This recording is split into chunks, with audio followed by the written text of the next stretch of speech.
हाय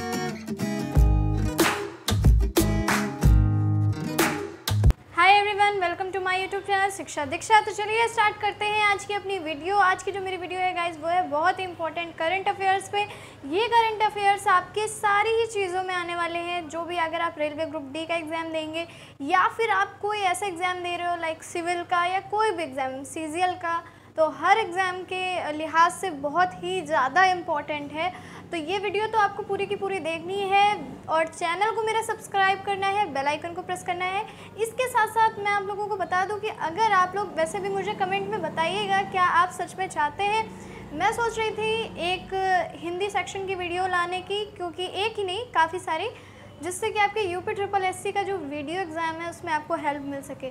तो क्या आप लोग चाहते हैं इस टाइप की वीडियो? वैसे काफ़ी लोग मुझसे कह रहे थे कि प्लीज़ मैम वीडियो के लिए कुछ बनाइए ताकि वीडियो हमारा जो एग्ज़ाम है वो अच्छे से हो सके। तो बिल्कुल उसके लिए मैं वीडियोस बनाऊंगी। एंड सबसे ख़ास बात उसमें जो हिंदी आती है, तो हिंदी काफ़ी थोड़ा टफ हो जाता है हम लोगों के लिए, क्योंकि वो ऐसा कुछ लेवल पूछ लेते हैं जो चीज़ हम पढ़ के भूल चुके हैं उन चीज़ों के बारे में। तो अगर आप चाहते हैं तो मुझे कमेंट में बताइएगा क्या आप चाहते हैं, तो मैं ज़रूर उन वीडियोस को बनाऊंगी। तो चलिए स्टार्ट करते हैं आज की अपनी ये वीडियो। तो पहला जो है देखिए 2011 की जनगणना के आधार पर कुछ आंकड़े बताए गए। एंड ख़ास बात आप जानते होंगे सितंबर में यानी कि 14 सितंबर को हिंदी दिवस होता है। तो ये जो आंकड़े हैं ये अभी आए और मतलब हैं 2011 के, लेकिन अभी हाल में ही आए हैं। तो ये बहुत ही ज़्यादा इम्पॉर्टेंट है, तो इनको आपको अच्छे से देखना है। तो देखिए ये जितने भी आंकड़े आए हैं ये लैंग्वेज के आधार पे हैं कि किस जगह कौन सी लैंग्वेज बोली जाती है। तो देखिए लिखा हुआ है कि 2011 की जनगणना के आधार पर हिंदी भारत के सर्वाधिक लोगों की मातृभाषा है। ये हम लोग भी अच्छे से जानते हैं, लेकिन यहाँ पे परसेंटेज भी निकाला गया है। तो देखिए 43.63% लोग भारत में हिंदी का यूज़ करते हैं एज अ मदर टंग या फिर मदर लैंग्वेज। तो देखिए आगे अगर हम बात करें कि हिंदी के बाद कौन सी ऐसी लैंग्वेजेस हैं जो बहुत बोली जाती हैं, तो देखिए पश्चिम बंगाल साइड बोली जाने वाली बंगला भाषा, महाराष्ट्र की मराठी भाषा और तेलुगु भाषा और गुजराती भाषा, ये जो हैं इनके बाद इनका नंबर आता है। तो देखिए यहाँ परसेंट लिखा हुआ है, बंगला की भाषा 8.3 यानी कि 8.3%, मराठी भाषा 7.09 यानी कि 7.09%, तेलुगु 6.93, गुजराती 4.74%। तो हिंदी के बाद ये है भाषाओं का क्रम। तो यहाँ ये भी हो सकता है कि आपके पास क्वेश्चन आए कि दूसरे नंबर की सबसे ज़्यादा बोली जाने वाली भाषा भारत में, तो आप लिख सकते हैं बांग्ला। इसके साथ साथ ये भी आपको परसेंट भी मैंने बता दिया कि कितने परसेंट लोग यूज़ करते हैं। बहुत ही फ़िलहाल क्योंकि काफ़ी लोग हैं जो देखा गया कि कई भाषाओं में चेंजमेंट हुआ कि ये लोग ये बोलने वाला ज़्यादा पाए गए, कुछ कम हो गए। तो इस तरीके का ये चेंजमेंट होता रहता है जनगणनाओं के आधार पर। तो ये चीज़ें आपको नए डेटा के अकॉर्डिंग ही लर्न करनी है। तो ये जो है ये 2011 की जनगणना के आधार पर ये डेटा बनाया गया है। अब देख लेते हैं कि लैंग्वेजेस के बारे में और कुछ।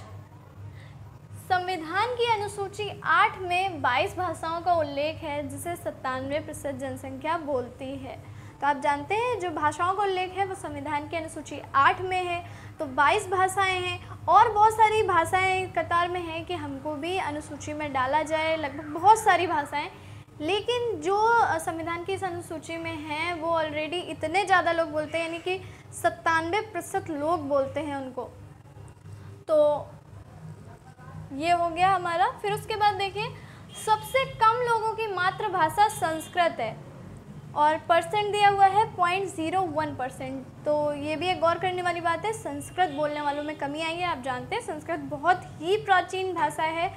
तो अब जो है इंग्लिश एंड हिंदी का बहुत ज़्यादा चलन हो गया, तो इस वजह से संस्कृत में तो कमी आएगी। तो इस वजह से तो जो लोग मातृभाषा एज अ लैंग्वेज यूज़ करते हैं ऐसे बहुत कम है, 0.01%। और हम लोग सोचते होंगे संस्कृत कौन बोलता होगा इस टाइम पे, लेकिन है, मैंने सुना है कुछ ऐसे गांव हैं जहां आज भी संस्कृत में पढ़ाई होती है और वहां की भाषा ही संस्कृत है। तो इस तरह के लोग अभी भी हैं भारत में और संस्कृत भाषा को भी बढ़ावा मिलना चाहिए क्योंकि प्राचीनतम भाषा है और वैज्ञानिक भाषा भी है। अब देख लेते हैं दूसरे के बारे में। गैर अनुसूचित भाषाओं में सबसे ज़्यादा बोली जाने वाली भाषा जो अनुसूची में नहीं है, ऐसी भाषा भिली या फिर भिलौड़ी है। तो आप जानते हैं राजस्थान की एक जनजाति है भील जनजाति, तो उनके बीच में ये जो भाषा है इसका प्रचलन बहुत ज़्यादा है। तो देखिए लगभग 1.04 करोड़ की संख्या में लोग इसको बोलते हैं। यहाँ ये प्रतिशत का नहीं है, ये डेटा जो है ये नंबरिंग में दिया गया है 1.04 करोड़।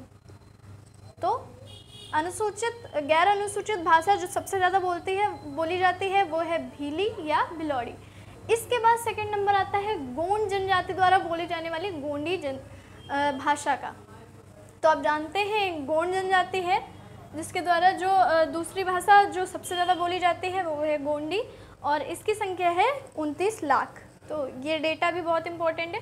इसमें जो डेटा लिखे हैं इनको आप लर्न कर लीजिए। जो नंबर वाले हैं ये सिविल में ज़्यादा पूछे जाएंगे, कितने % है, क्या है। आपके जो भी एग्ज़ाम हो PCS का, IAS का, या भी कोई भी इस तरह का एग्ज़ाम जिसमें डीप क्वेश्चन ज़्यादा आते हैं, तो जितने भी इस टाइप के डेटा होते हैं न्यूमेरिकल डेटा, वो आपके ऐसे एग्ज़ाम्स में ज़्यादा पूछे जाते हैं। अब देख लेते हैं सेकेंड, इज़राइल की संसद ने देश को यहूदी राष्ट्र यानी कि ज्यूइश नेशन घोषित कर दिया है। तो अगर इज़राइल की बात करें तो इज़राइल में 3 तरह के संप्रदाय रहते हैं, 3 धर्मों को लोग मानने वाले रहते हैं, जिसमें यहूदी धर्म है, ईसाई धर्म है और इस्लाम धर्म है। आप जानते हो कि इज़राइल की जो राजधानी बनाई गई यरूशलेम एक ऐसी जगह है जिसको बहुत ही ज़्यादा पवित्र माना जाता है, तीनों धर्मों के लिहाज से माना जाता है। जो मोहम्मद साहब जो पैगंबर थे वो भी यहीं से गए थे, और इसके साथ ईसा मसीह का भी जन्म यहीं से माना गया है। तो इसलिए ये जो यरूशलेम है बहुत ही पवित्र है तीनों धर्मों के लिए, लेकिन इसको पूरी तरीके घोषित कर दिया गया है यहूदी देश। अब और बात करते हैं, राष्ट्रभाषा क्या है इज़राइल की? हिब्रू सबसे ज़्यादा बोली जाने वाली भाषा है, इसलिए राष्ट्रभाषा का दर्जा मिला हिब्रू को। आधिकारिक कैलेंडर हिब्रू कैलेंडर घोषित किया गया है। तो ये हो गया कुछ इज़राइल यानी कि देश विदेश के जो करंट अफेयर जो आपके एग्ज़ाम में आते हैं। नेक्स्ट हम लोग देख लेते हैं सड़क दुर्घटनाएं। जैसा कि आप जानते हैं भारत सरकार कई बार लोगों से अपील भी करती है बिना हेलमेट पहने गाड़ी मत चलाएं, या फिर अगर आप कार वगैरह ड्राइव कर रहे हैं तो बिना सीट बेल्ट बांधे ना चलाएं। लेकिन हम लोग क्या करते हैं, उन बातों को अनसुना कर देते हैं, या फिर वाहन चलाते वक्त फ़ोन पे बात नहीं करनी चाहिए, उस बात को भी अनसुना कर देते हैं। तो इस वजह से जो सड़क दुर्घटनाएं हैं वो बहुत ज़्यादा इंक्रीज़ हो गई हैं। तो आप देख लीजिए आंकड़ा क्या बताता है सड़क दुर्घटनाओं का। और ये जो रिपोर्ट है ये 2017 की है, लेकिन आई है 2018 में। 1 साल की रिपोर्ट बन के इस बार 2018 में आई है। तो दुर्घटनाओं का देखिए आंकड़ा क्या है, 464900। तो ये है दुर्घटनाओं का आंकड़ा। तो आप देख सकते हैं कितनी ज़्यादा सड़क दुर्घटनाएं, लेकिन ये मृत्यु दर नहीं है। ये मृत्यु जिन लोगों की हुई है वो सिर्फ इतने हैं, लेकिन ये कोई अच्छी बात नहीं है कि मृत्यु नहीं हुई। दुर्घटनाएं भी लोगों को अपंग कर देती है, अपाहिज कर देती है। इसलिए मेरी आपसे ये अपील है कि जब भी आप गाड़ी चलाएं तो जो भी यातायात के नियम हैं उनको फॉलो करें। और चलिए अब देख लेते हैं और सबसे ज़्यादा सड़क दुर्घटनाएं कहाँ हुई हैं। सबसे ज़्यादा सड़क दुर्घटनाएं हुई हैं तमिलनाडु में, और दूसरे नंबर पे सड़क दुर्घटनाओं के मामले में आता है MP, तीसरे नंबर पे आता है कर्नाटक। सर्वाधिक मृत्यु की बात कर लेते हैं। सर्वाधिक मृत्यु हुई है सड़क दुर्घटनाओं में यूपी के लोगों में, यूपी में, और दूसरे नंबर पे है तमिलनाडु, तीसरे नंबर पे है महाराष्ट्र। तो ये कुछ ऐसा डेटा जो कि सर्वों के आधार पे आया है। तो मैंने ऐसे डेटा को सोचा कि सर्वे के आधार, क्योंकि सर्वे जो होते हैं बहुत इंपॉर्टेंट होते हैं और आपके हर एग्ज़ाम के लिए इम्पॉर्टेंट है। तो गाइस अगर आपने नोट नहीं किया है तो इसको नोट भी जल्दी से कर लीजिए।